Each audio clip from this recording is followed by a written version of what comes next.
I have a surprise for you. आज का paper मजा आएगा। हाँ, हम लोगों को बताया था यार, मैंने कौशिक का एक क्वेश्चन तो आता ही नहीं है। ये सेम क्वेश्चन है जो हमने क्लास में सॉल्व किया है, डिस्कस किया है। मैंने हर एक चीज का क्लासिफिकेशन आपसे डिस्कस किया। The question is very simple, only you need to focus on classification. Similar question you have in study material which we have discussed. हर एक चीज का हम लोग ने रीजन बताया था। पावर कब आता है, power when it is taken as direct expense वगैरह, वही सब है। पावर एंड फ्यूल, रॉयल्टी, ये सेकेंडरी पैकिंग, अभी याद आएगा। फिर इट वाज कंप्लीटली एमसीक्यू। उसके बाद नेक्स्ट क्वेश्चन देखो,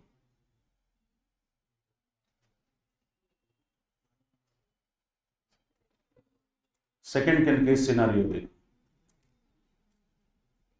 एनुअल सेल्स 36,000, सेलिंग प्राइस 75,000, और आपको लिस्ट दी थी सेवरल एक्सपेंसेस की, और आपसे ये सारे आंसर्स पूछे। Break even point, profit, cost of production.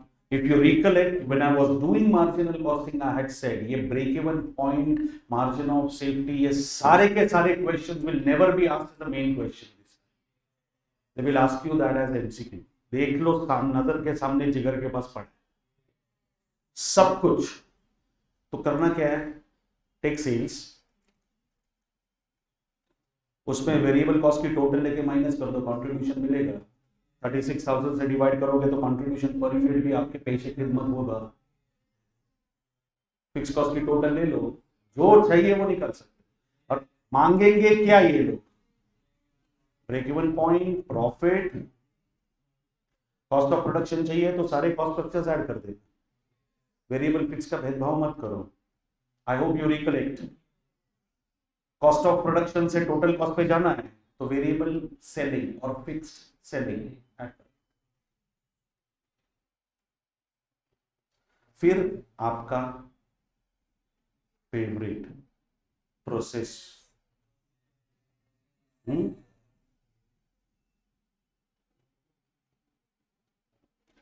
Process भी देखो कैसे पूछा है, एमसीक्यू फॉर्मेट में, इनपुट आउटपुट सब रफ कैलकुलेशन करके आप डायरेक्टली आंसर निकाल सकते। मतलब एज सच कुछ आउट ऑफ द सिलेबस नहीं है, standard. I hope you recollect me saying that reverse questions की प्रैक्टिस ज्यादा करना। ई लेवा आया रिवर्स क्वेश्चन, हमने बहुत बार रिवर्स क्वेश्चन के बारे में डिस्कशन किया है, ऑलमोस्ट एवरी चैप्टर में। I used to tell you something which is normally not given will be mentioned.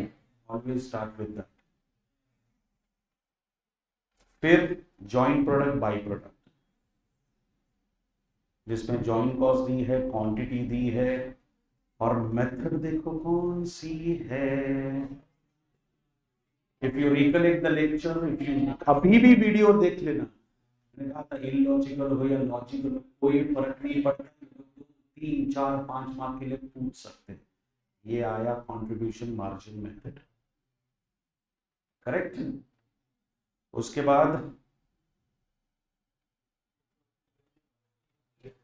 यो क्यों नहीं है, ये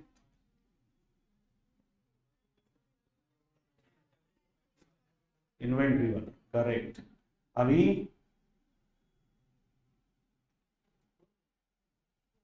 ये क्वेश्चन देखो कौन सा क्या, last part, calculate selling price और मंथली आउटपुट। मतलब एक नॉर्मल दो प्रोडक्ट का कैलकुलेशन करना है। Variable material cost is increasing by 10%, labour is increasing by 15%। Change total में आएगा, सीपीयू में आएगा, पर यूनिट में आएगा, और फिक्स में जो चेंज दिया वो, ठीक है। फिर ये आपका बोला था ना, फेवरेट चैप्टर ऑफ ICL।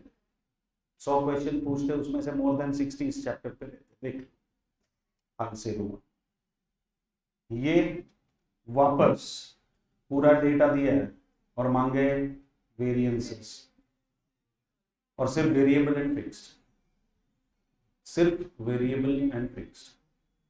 कितने मार्क्स के लिए? 4। तो टेबल बना दो, अपने आप आंसर आ जाएगा। स्टैंडर्ड रेट दिया है, एक यूनिट का स्टैंडर्ड 5 आवर्स, 15,560। ये अपने टेक्स्ट बुक के क्वेश्चन का पार्ट निकाल के डाल दिया। आपको याद होगा, सॉल्यूशन चेक कर लेना, 11,400 हमने निकाला है एफिशिएंसी वेरिएंस। कोई बात नहीं, देखो मार्क्स से मतलब है। एक टोल वाला सम किया था सर्विस सेक्टर में, just keep on adding all expenses. बस 2 टाइप के रेट्स होंगे, 2 टाइप के रेट्स होंगे, तो वो एक अज्यूम करेंगे, दूसरा प्रोपोर्शनेट कॉस्ट होगी। जैसे वो स्कूल बस का एक सम किया था, विद इन 4 बियॉन्ड 4, मैंने दोनों करके दिखाया था। 50% अगर रहते with in 4 kilometre, 50% beyond, so it is with in 4 kilometre, beyond 4 kilometre. ठीक है, चलो आगे आगे आगे। Production department, service department, production department, service department. हाँ, सो P1 P2, हाँ ये आपका प्राइमरी डिस्ट्रीब्यूशन हो जाए, करेक्ट। ये आपका प्राइमरी डिस्ट्रीब्यूशन, सेकेंडरी डिस्ट्रीब्यूशन पूछा था, और मेथड देखो कौन सी थी, रेसिप्रोकली मांगा है।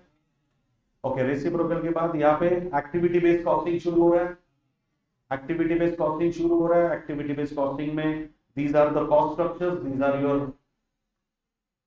याद है अपना डिस्कशन व्हाट वी डू, उनका फर्स्ट कॉलम अपना फर्स्ट कॉलम, उनका सेकंड अपना सेकंड, उनका थर्ड अपना third, and then we calculate the rate, और फिर ऊपर इंटू इंटू चिंटू करने के लिए पूरा डेटा। मैं सिर्फ ये बताना चाहता हूं कि इतना ज्यादा डिफिकल्ट नहीं होगा अगर आप स्टार्टिंग से पढ़ना शुरू करोगे तो। समझ में आ रहा है? See the next question.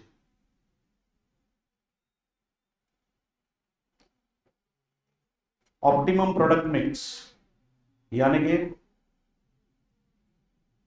के बेस्ट प्रॉफिटेबल मिक्स, और कंस्ट्रेंट इन्होंने दिया है की फैक्टर वाला मटेरियल। याद है, अगर मटेरियल की फैक्टर है तो your entire calculation should be revolving around material. तो कंट्रीब्यूशन पर यूनिट पे फोकस नहीं करेंगे, कंट्रीब्यूशन पर केजी पे फोकस। क्लियर कट लिखा है, समझा? फिर बजटरी कंट्रोल, 4 क्वार्टर का सेल्स दिया है, 4 क्वार्टर का सेल्स दिया है।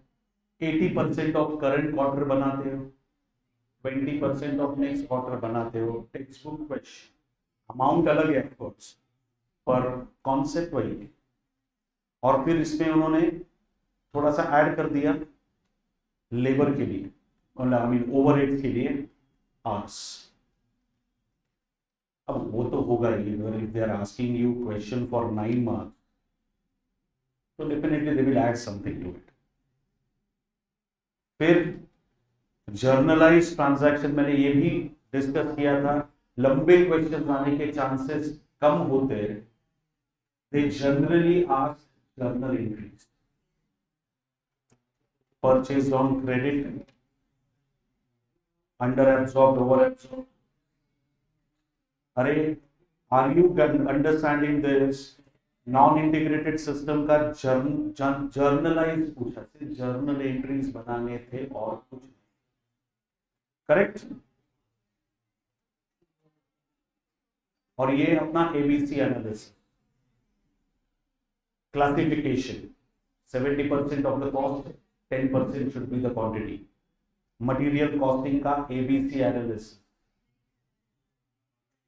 Company manufacture electronic gadgets, EOQ निकालना था और नंबर ऑफ ऑर्डर्स निकालना।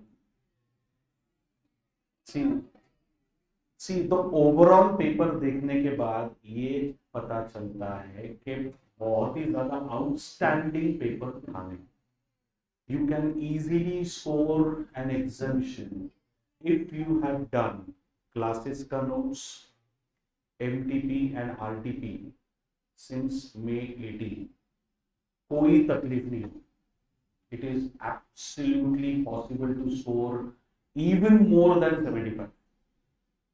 आपको समझ में आ रहा है? बस इतना ही कहना था। कोई बात नहीं, अभी आगे के पेपर पे फोकस करते।